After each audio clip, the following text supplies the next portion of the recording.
শয়তান ছেলেটি এই অসহায় ষাঁড় গরুর গায়ে আগুন ধরিয়ে দিল। এরপরে সে হা হা করে হাসতে থাকলো। ঠিক তখনই সেখান দিয়ে একটি বৃদ্ধ মহিলা যাচ্ছিল। তখন সে দৌড়ে এসে ছেলেটিকে লাঠি দিয়ে মারতে লাগলো, তাকে মেরে সেখান থেকে তাড়িয়ে দিল। এরপরে সে দৌড়ে গিয়ে সেই ষাঁড় গরুর গায়ে পানি ঢালতে লাগলো। পানি ঢেলে সে আগুন নিভিয়ে দিল। এরপরে সে তাকে নিয়ে চিকিৎসা কেন্দ্রে এলো এবং সেখানে এসে তার উপরে ঔষধ দিল।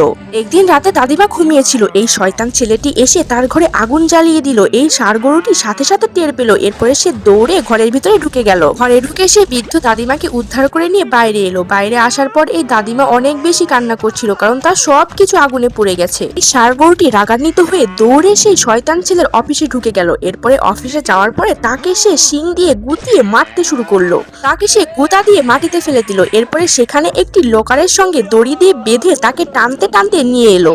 এদিকে তো দাদিমা কান্না করেই চলেছে। তখন ষাঁড় গরুটি একটি লকার আনলো। লকার খুলতেই দেখলো সেখানে অনেকগুলো স্বর্ণের বার। সে তো অনেক বেশি খুশি হয়ে গেল।